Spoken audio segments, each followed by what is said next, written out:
I want to talk to you about anthropology for a moment, okay? That's a big ology you may not have thought about, which is why large groups or species of certain animals behave in certain ways.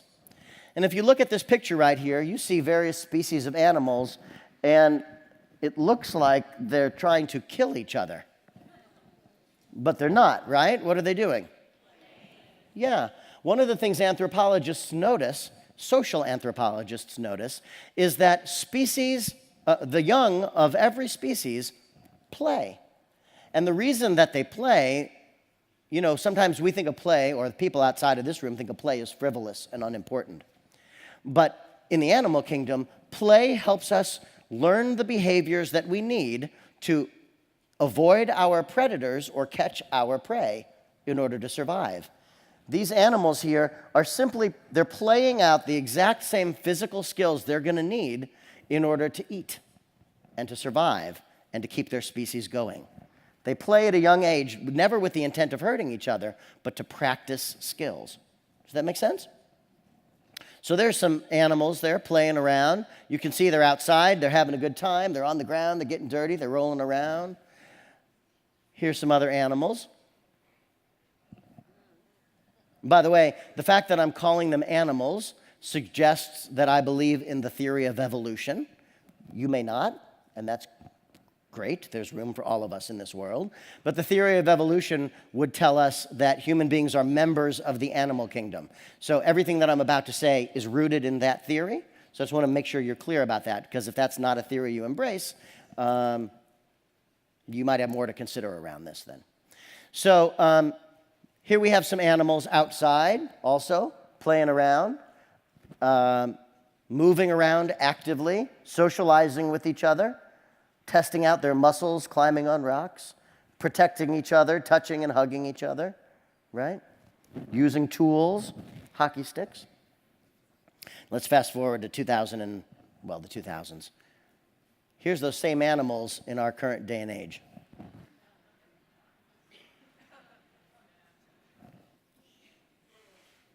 Hate to end this session on a down note, on a bummer note, but here's the thing. One of those doctors of play, remember in the very beginning I was telling you that you can become a doctor of play?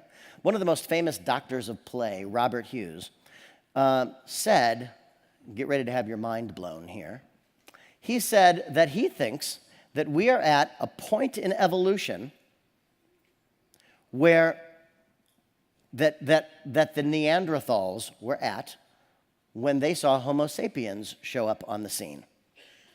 He said that, as if it weren't hard enough to be a caregiver or preschool teacher, taking care of little human beings whose spheres of experience are completely different than yours, he would suggest that you are taking care of animals that are different species than you. That the people in this room are Homo sapiens, and the children we take care of, he would suggest, are the rise of the cyber sapien, an entirely different species. Because a cultural anthropologist would say that what defines any species of animal is the way its young play, right? Because these animals here play the way they do because their species have trained them to play in a certain way, because their lives go a certain way and they have to learn certain skills. But these animals are learning different skills and playing in a different way. And when they grow up, they'll be a different kind of species than these animals were. From the point of view of a cultural anthropologist who believes that who we are as a species is based on how our young play, the fact that our young are playing differently in 2016, for him, points to the evolution to a new species. I don't say that as good news. I find that very, very disturbing, and there's much we could talk about what we see in young children today. There's much you don't have to applaud, but this is why our First Lady, Michelle Obama, put the Let's Move program out there in the world. She wanted to decrease the amount of screen time in front of screens that young children are spending, and get them outside, actively playing, burning calories, and also eating more healthy. But she wants them outside and playing, because we understand that there are things we learn as a species from playing outdoors that children today simply aren't learning socially, emotionally, cognitively, literacy. They're not happening. And it's very, very frightening to me because in a blink of an eye, every one of us in this room, no matter if you're young or old or anywhere in between, we will be in the old age home at some point. In a blink of an eye, we will be the elders of the society, and the future adults will be the ones deciding on public policies and which laws are important, what are the values of our society, and we'll be relying on them to do that.